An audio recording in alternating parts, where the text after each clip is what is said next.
Hapon pala, sorry, nasanay ako magandang umaga. Magandang hapon po sa inyong lahat. Opo, so I will be your stand-in pastor, or preacher for this afternoon. Si Pastor may pinuntahang speaking engagement kasama si Tita Ora. So, ano yan? Okay lang, yun ako. Para may...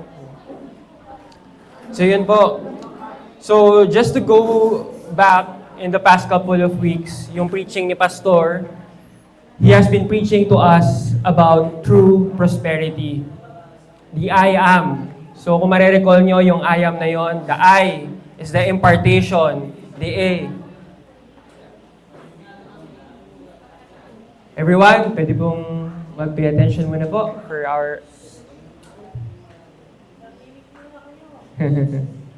Okay lang po. So start na po tayo. So, yun po.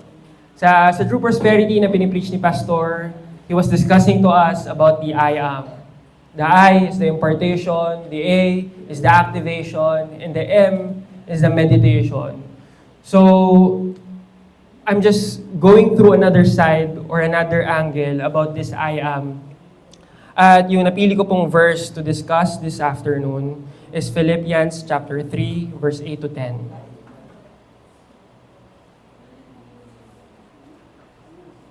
So babasahin ko po para sa ating lahat.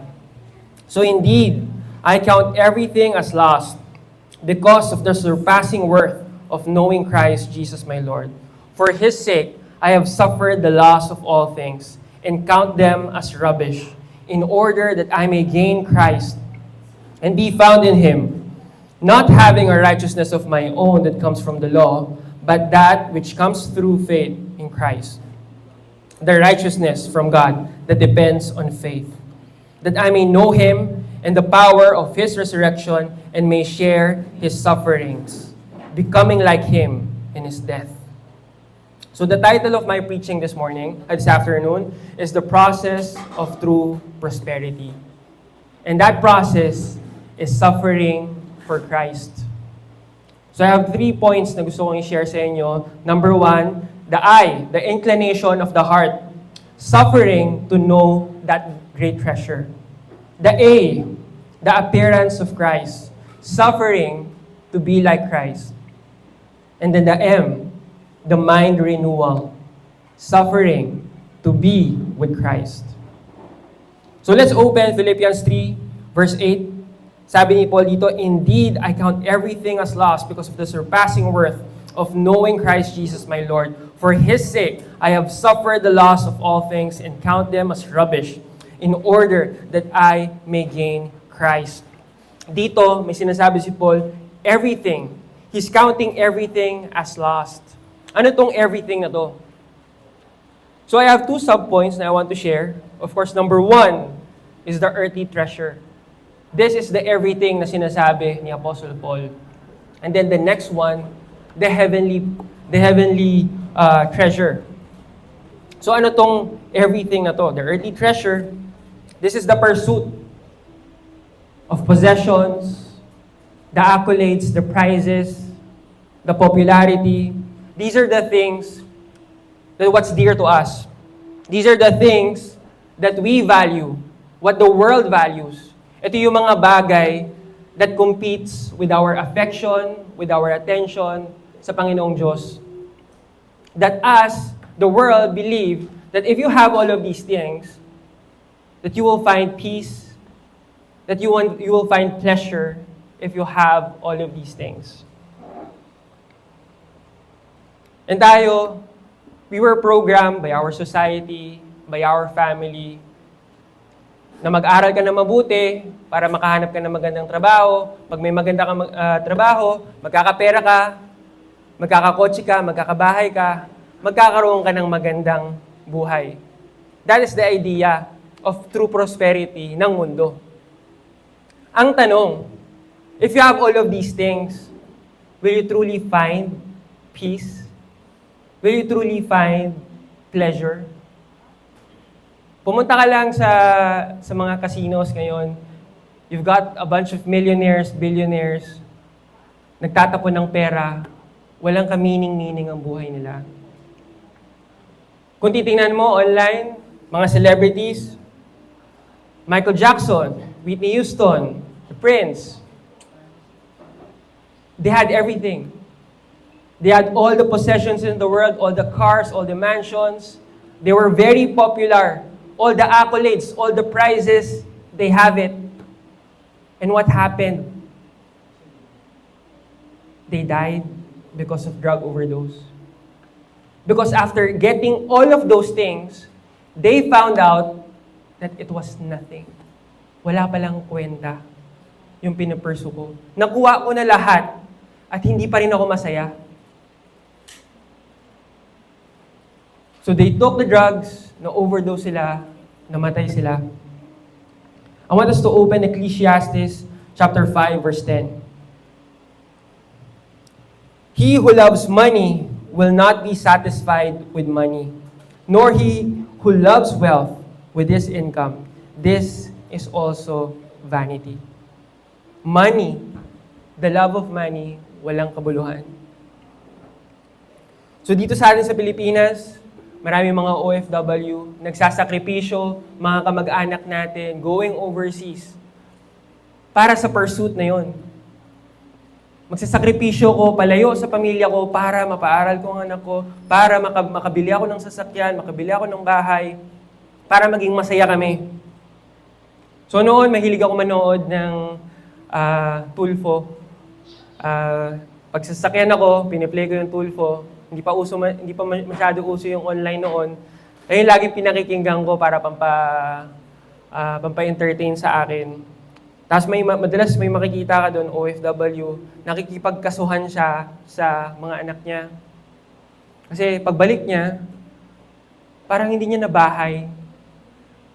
Biruin mo, 15 to 20 years siyang nagtrabaho, faithful siya nagpapadala ng pera sa kanyang pamilya, madami siyang na-miss na birthday, yung anniversary niya sa asawa niya, lahat ng mga important events, graduation, wala siya.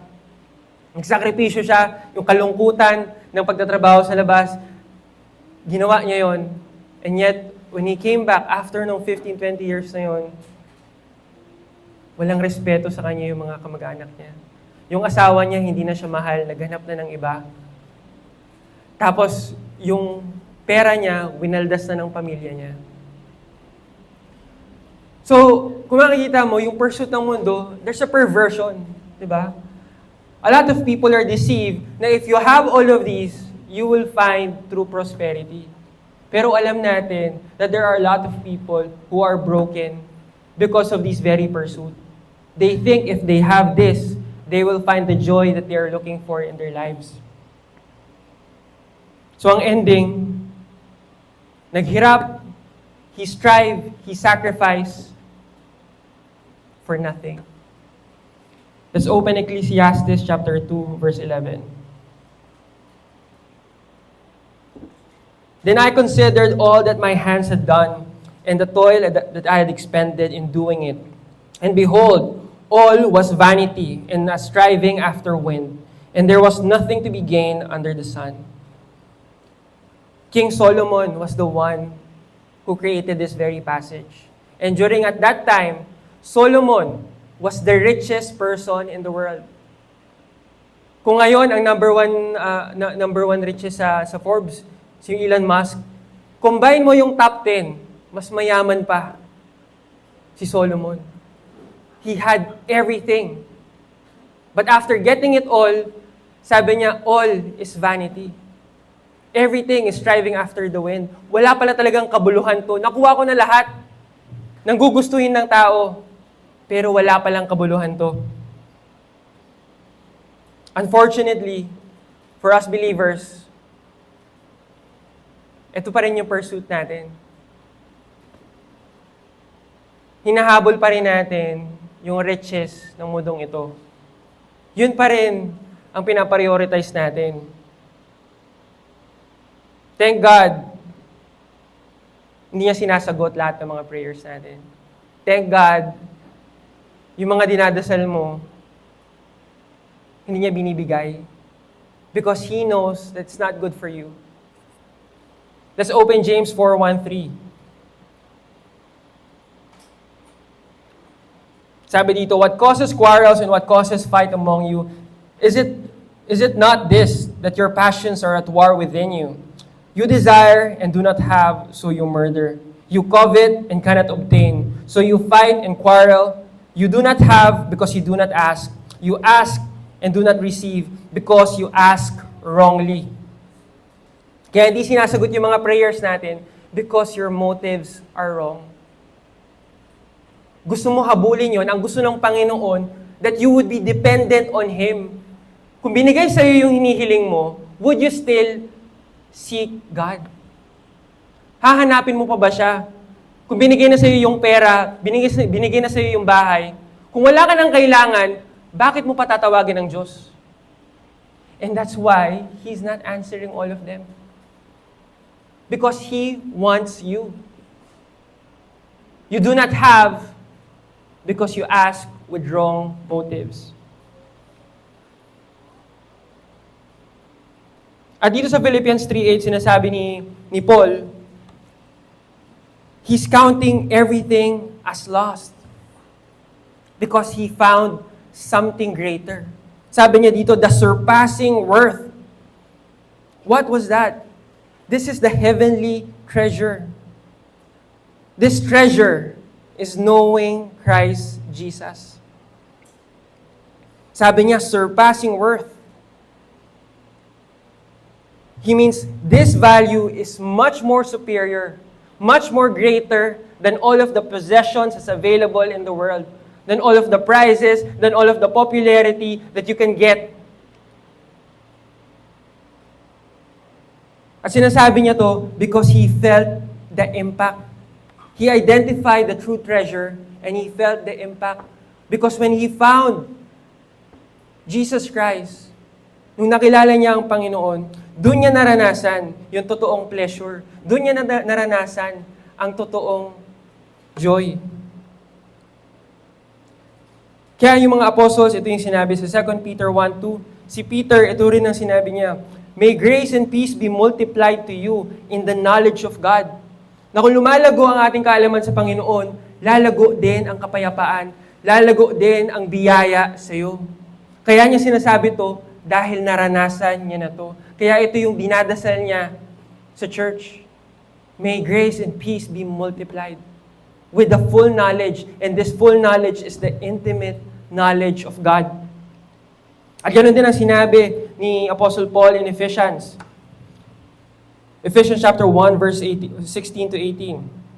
Sabi niya, I do not cease to give thanks for you, remembering you in my prayers, that the God of our Lord Jesus Christ, the Father of glory, may give you the spirit of wisdom and of revelation in the knowledge of Him, having the eyes of your hearts enlightened, and that you may know what is the hope to which He has called you, what are the riches of His glorious inheritance in the saints.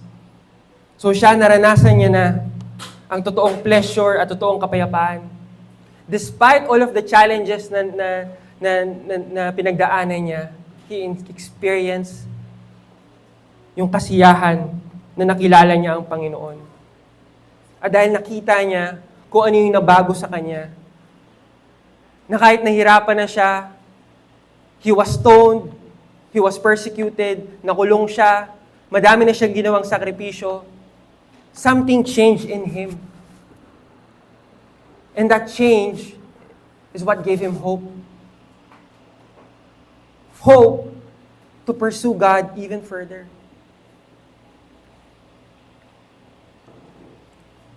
So yung intention niya is to know more about Christ. Ang sabi ng Panginoong Jesucristo, that we are all to suffer for our faith. He has divinely ordained before the foundation of the world that all believers are to suffer. Let's open Matthew chapter 10, verse 22. And you will be hated by all for my name's sake, but the one who endures to the end will be saved. Sabi sa Luke 21, verse 16 to 7, you will be delivered up even by your parents, your brothers, your relatives, your friends, and some of them, they will even put you to death. So by following Jesus Christ, the world will hate you, the world will persecute you, not only the world, but even your family members. That there is a cost to following Christ. You have the external pressure, but you also have the internal pressure. Let's open Luke chapter 9, verse 23. And he said to all, if anyone would come after me, let him deny himself and take up his cross daily and follow me. Hindi lang may pressure ka nang nararanasan sa paligid mo, but sa kaloob-looban mo, there is this pressure also. Lahat ng mga comfort mo, lahat ng mga bagay na nakasanayan mo, that even is being required para bitawan mo. And this is something na nakakatakot para sa atin. Because before we met Christ, we have a way of living that we've already been used to.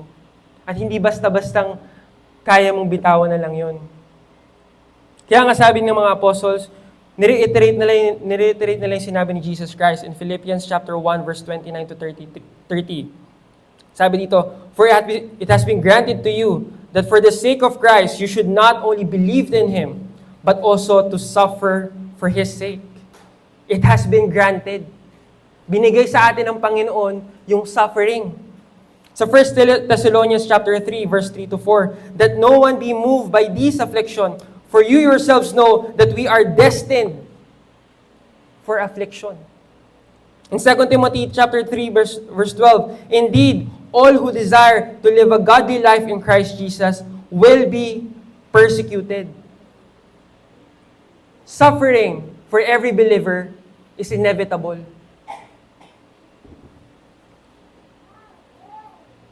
Sa mundo, maraming persecution. Nakikita natin yan.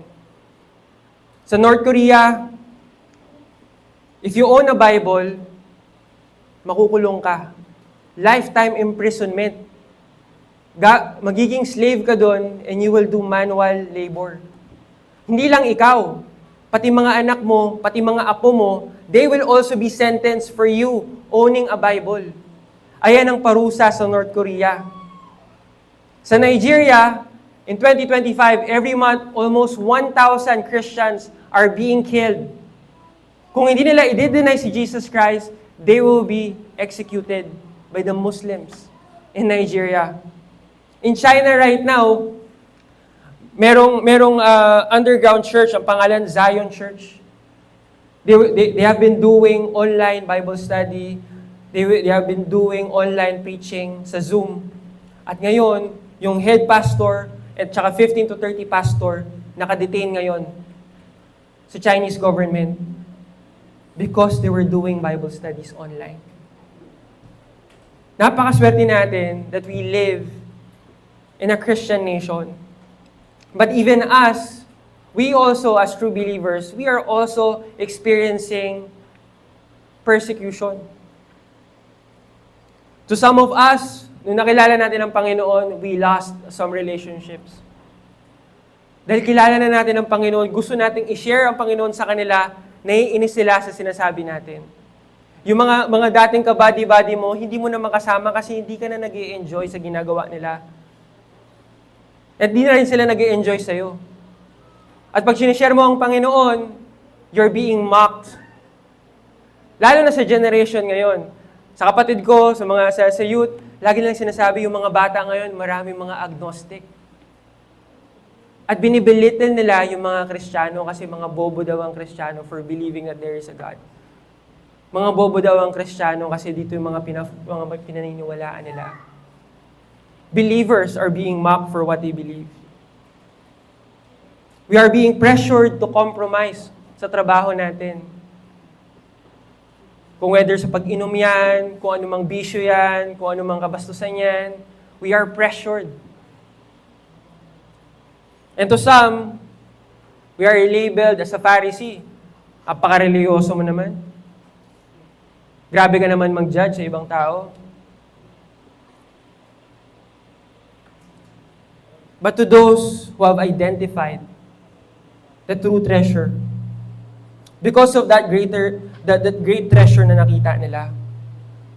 Sabi sa Psalm 73:25 ito, Whom have I in heaven but you? And there is nothing on earth that I desire besides you. They've identified the great treasure. They felt the impact. In Psalm 16:11, you make known to me the paths of life, and in your presence are fullness of joy, and in your right hand are pleasures forevermore. Because they've identified, they felt the impact, they made this intention. That even if it takes suffering, they would be willing to pursue this very treasure in Christ Jesus. Kaya sabi sa Matthew chapter 13 verse 44, the kingdom of heaven is like a treasure hidden in a field, which a man found and covered up. Then in his joy, he goes and sells it and all that he has and buys that very field. Nung nakita niya na yung pinakabagay na yon, that heavenly treasure, the surpassing value, he felt the joy in that very treasure, so he sold everything that he had. And this is the direct parallel of Philippians chapter 3 verse 8. Selling everything that you have and count them as rubbish so that you may gain Jesus Christ. And now that you have that intention, let's go to Philippians chapter 3 verse 9. And be found in Him, not having a righteousness of my own that comes from the law, but that which comes through faith in Christ, the righteousness from God that depends on faith. So what happened in verse 8, the inclination has been established. Now that you have identified the greatest treasure, your inclination has now evolved to a kind of heart that wants to be in the presence of God. Pero dito sa verse 9, ang sinasabi ni Paul dito, if you want to be found in Jesus, this is what needs to happen. There needs to be a renewal of mind. There's two mindsets na pinapakita nyo dito. The righteousness on the basis of law and the righteousness on the basis of faith. The old mind and the new mind. Let's open Romans chapter 12 verse 2. Do not be conformed to this world, but be transformed by the renewal of your mind, that by testing you may discern what is the will of God, what is good and acceptable and perfect. So sa old mind thinking natin, the righteousness on the basis of law, you do good, you do what's right, and you get favor from God. Gumagawa ka ng mabuti to go to heaven. And the new mind, God did all the work. God did all the good. And that very favor, hindi binigay sa dulo. Unang binigay sa iyo yung pabor ng Panginoon. At kaya ka gumagawa ng mabuti kasi binigyan ka na ng pabor ng Panginoon. You're not attaining merit or credit to get more of Christ, but Christ already entered in you. So si Paul, he also underwent this mind renewal. Let's open Galatians chapter 1 verse 17 to 18. For 3 years, hindi siya nagpakita sa Israel. Kasi kailangan niyang i-unlearn lahat ng mga natutunan niya as a Pharisee. Kailangan niya munang i-restructure yung way of thinking niya before magpakita siya sa mga ibang apostles. So what is the main point? The main point here, that when your mind is in line in the understanding that our righteousness should be to be on the basis of faith in Christ Jesus, it removes the dependence sa sarili natin. Kasi hindi mo na merit eh. Any idea of merit or credit sa lahat ng mga ginagawa natin, tanggal na. Paul was trying to say that to be with Christ, we have to fully trust Him.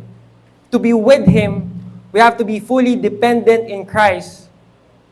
That is why it has to be the righteousness on the basis of faith. Let's open 2 Corinthians chapter 3, verse 5. Not that we are sufficient in ourselves to claim anything as coming from us, but our sufficiency is from God. So denying all of our tendencies, denying lahat ng mga nakasanayan natin. And this is difficult. But for the sake of being in the presence of Christ, Paul is saying that God requires us to be in the process of mind renewal, and that is our sanctification. And for the last point, the appearance, suffering to be like Christ. Let's open Philippians chapter 3, verse 10. That I may know Him in the power of His resurrection, and may share His suffering, becoming like Him in His death. What is this power of His resurrection? What does this mean? Let's open Ephesians chapter 1, verse 19. This power is the immeasurable greatness of power that is directed towards every believer. Na dun sinabi sa Ephesians 1:3, every spiritual blessing in the heavenly places binigay na sa atin. And this very power that is at work in us, this is the same power that brought Jesus Christ from the dead. And what happens here, as your mind is being renewed, you felt that you've identified the true treasure. You felt the impact of that very treasure, and now your heart is now desiring not only to be with Him, but now to be like Him. Bakit? Let's open Romans chapter 5, verse 3 to 5. Not only that, but we rejoice in our suffering, knowing that suffering produces endurance, and endurance produces character, and character produces hope, and hope does not put us to shame, because the love that has been poured into our hearts through the Holy Spirit who has been given to us. Dahil naranasan mo na mag-suffer sa Panginoon. You've endured, you've persevered, and hope was formed. And that hope validates na yung pangako pala ng Panginoon, totoo. Because you were able to endure, that also validates your faith. Totoo pala yung Holy Spirit na nasa akin. Nandito pala talaga. Let's open 1 Peter chapter 1, verse 6 to 7. In this you rejoice, though now, for a little while, if necessary, you have been grieved by various trials, so that the tested genuineness of your faith, more precious than gold that perishes through it, is tested by fire, may be found to result in praise and glory and honor at the revelation of Jesus Christ. That our suffering validates our very faith. Na kung totoo yung Holy Spirit sa atin, totoo rin yung mga pangako ng Panginoon sa atin. Let's open 1 Peter chapter 4, verse 14. If you are insulted for the name of Christ, you are blessed, because the Spirit of glory and of God rests upon you. And now let's go back to Philippians chapter 3, verse 10. That I may know Him and the power of His resurrection, and may share His suffering, becoming like Him in His death. Anong ibig sabihin nito? Becoming like Him in His death. This hope na meron na tayo dahil napatunayan na natin na totoo pala ang pangako sa atin ng Panginoon, delivers us to this very aim of bringing out the appearance of Christ in ourselves. Let's open Philippians chapter 2, verse 6 to 8. Who, though He was in the form of God, did not count equality with God a thing to be grasped, but He emptied Himself, taking the form of a bondservant, being born in the likeness of man, and being found in human form, He humbled Himself by becoming obedient to the point of death, even death on the cross. Sinong gusto ng true prosperity? Kasi sabi ni Pastor sa atin, to manifest true prosperity is to manifest Christ-likeness. If you want to experience true prosperity, kailangan mo maging kawangis ng Panginoon. Pero anong sinasabi dito sa Philippians? That you may become like Him in His death. Jesus Christ is the prototype of how we are to live as Christians. He had everything at His disposal. He was God, but He did not use His deity sa mundong ito. He emptied Himself by becoming like us. He humbled Himself, emptied Himself. And what did He do? He showed to us how to be totally dependent in the Father. He became obedient to the point of death. Are you willing to suffer? Because this is what it means to manifest Christ. The willingness to suffer. So kung naghihirap tayo, we rejoice.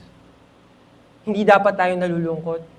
Kung naghihirap tayo, hindi mo dapat sinasabi na parang biktima ka ng pagiging Kristiyano. Let's open John chapter 10, verse 18. Sabi ni Jesus Christ, "No one takes it from me, but I lay it down of my own accord. I have authority to lay it down, and I have authority to take it up again. This charge I have received from my Father." Sabi ni Jesus Christ, walang kukuha ng buhay ko. I will offer it myself. And this is what we should follow. I will suffer for the sake of Christ. It's my choice to suffer in pursuit of Christ. It's my choice to endure and persevere so that I can be with my Lord. This is true prosperity. That's it. Let's pray.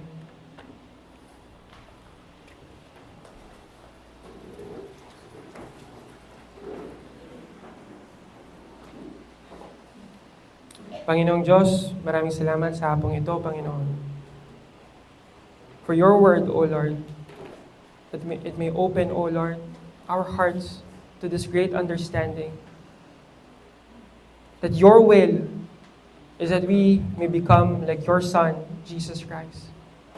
That you did not give us a spirit of slavery, leading us to fear again.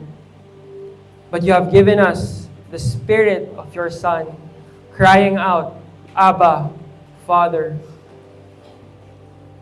That Lord, in this life, as we follow you, dadaan kami sa maraming hardships, whether nagkakautang man, whether it's with our families, whether it's in our work, in school. But Lord, we want to align our hearts, Panginoon. Align our hearts for what you want. That we may become like you. So Lord, we declare, O God, that it is God who is at work in us, both to will and to work. And that we are confident of this very thing, that He who began a good work in us shall complete it until the day of your coming. Thank you, Lord. And this we ask in the name of Jesus Christ. Amen.